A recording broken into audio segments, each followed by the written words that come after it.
And right now it's time for that time when we have our special guest.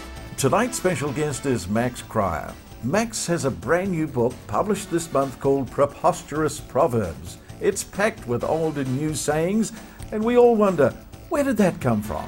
Well, all the answers tonight from our special guest, Max Cryer. Max Cryer, welcome to The Beat Goes On. And the beat goes on and on. Yeah, we're on it. We're on it to have Max Cryer in the studio. Thank you, thank you. My gosh, and you were looking absolutely wonderful last week on our show. You appeared. You were the person who gave Shane the Benny Award. Yes, I was the one who made the speech. I mean, the award is actually decided by a committee of people who are all previous Benny Award winners, and I'm of that group. But then they asked me if I'd make the speech and actually hand over the award, which I consider to be an honour.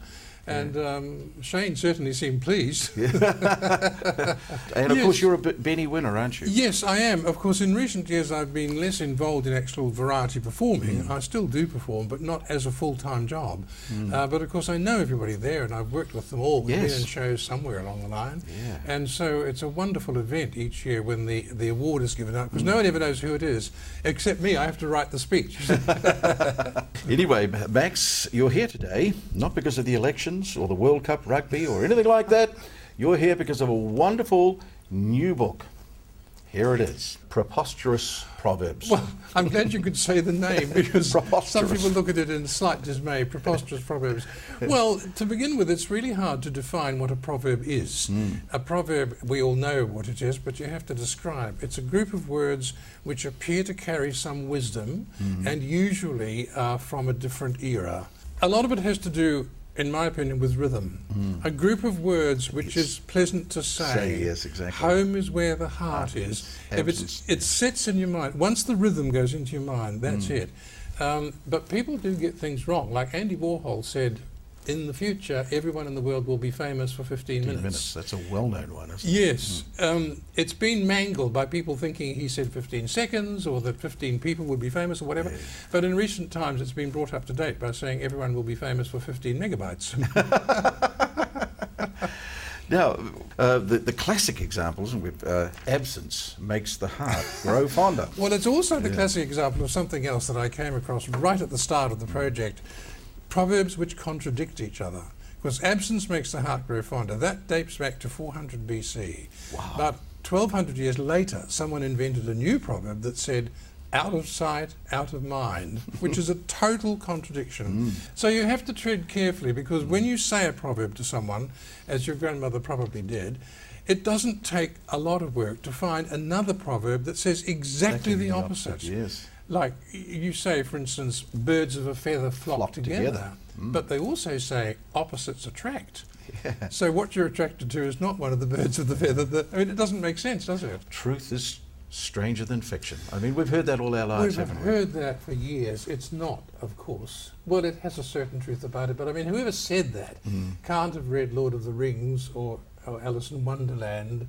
I mean, they're all pretty weird, aren't they? Yeah. And Harry Potter. The fiction can be strange, but there are proverbs that get past their use-by date. I mean, you can't... There's one famous one from centuries ago that says, a dog, a woman and a walnut tree, the more you beat them, the better they be.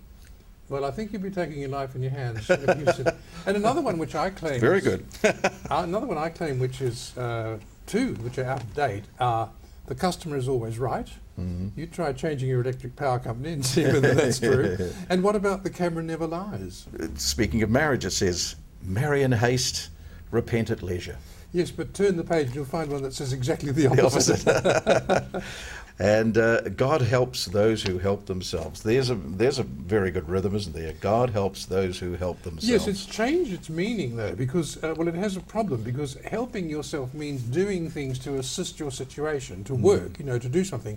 But of course, mothers tell their children not to help themselves, meaning they're taking that which isn't theirs. Sticks and stones may break my bones, but words will never hurt me. We've heard that all our lives. Then you'll find on the next page one that says that words are the worst dagger into your soul, that they do hurt you.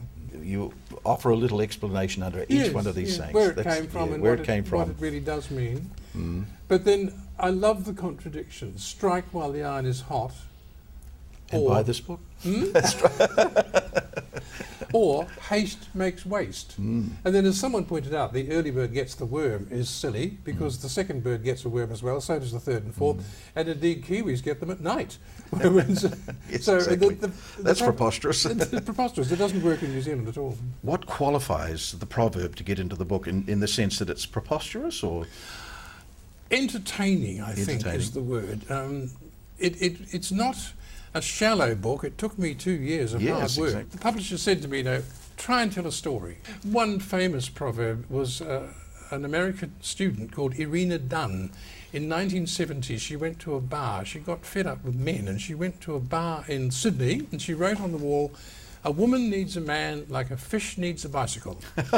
Now, that was widely taken up by the women's movements around the world, and it has a life of its own as a proverb. But that was created, and it was entertaining, so people liked it. What a wonderful life that Max Cryer has. He sits there in front of his computer, obviously, and Googles the world and finds all these wonderful facts. Good researchers are a bit cherry about the internet. There's stuff there, but you don't know who put it there or when. It often doesn't have a date on it. I let the idea grow and grow and grow, and then, as with the proverbs, I just go to the library and I find books of proverbs and I read them right through from cover to cover and say, oh, I quite like that one, or that one's rather stupid. The world is divided into people who think they are right, which is a stupid, illogical remark, but it's very funny. Yes, that's preposterous. Yes, well, exactly, that's why it's there. Yes, and it takes around about 2 years to Well, it has taken to me do a 2 book. years. It seems to be the cycle. Some people take longer, some people are quicker. Like, for instance, when Michael Jackson died, I think someone got a book together. The publishers must have stayed up all night, but they got a book together very quickly. Of course, they had material already prepared. Yes, it's already. But no, I start from scratch. So it's 2 years, as you're saying. Now, who would love a book like this? Well, I can give you two answers. I've done several radio interviews in the last week, and gentlemen on radio sessions have said they'd like to keep it on the desk, and if there's a blank moment, they can just turn up a page and read out a couple of funny proverbs. Yeah. And one person said they keep it in the loo, because you can just read a couple of pages at a time. So it's really not sort of a book that you sit down and say, I'll read it from cover to cover. You have a look. Oh, that's interesting. There's some parts of it very relevant to the election process that we're in at the moment, because there's one chapter on democracy and what people over the centuries have thought about it. And I like the line that said, democracy is the process by which people vote to get the man who will take the blame. I personally think that this book is a wonderful Christmas gift. I mean, it's just the perfect gift that you're always, what can I give Auntie Myrtle or Uncle Fred? Hopefully this will improve the education of Auntie Myrtle and Uncle Fred. Well, I hope it will entertain them, and I hope all your viewers agree with you about it, but there's nothing I can do more than now that I've done it. Now, I know that our viewers always expect that they're in the habit now, they'd love to win a book like this. Is there a possibility we could give 3 of these books away? I think there's every possibility. We need a question, Max. Right, let's see who can conclude a well-known proverb that tells us the moon is made of what? Does it have green in it? It does. The moon is made of green. There's your answer. And if you can get that to Jared at The Beat Goes On, just put the answer in the subject line. Our lucky winners can win 3 of these wonderful books. Max, thank you very much, and I hope that it's not 2 years before we see you again. So do I. Thank you, Gerard.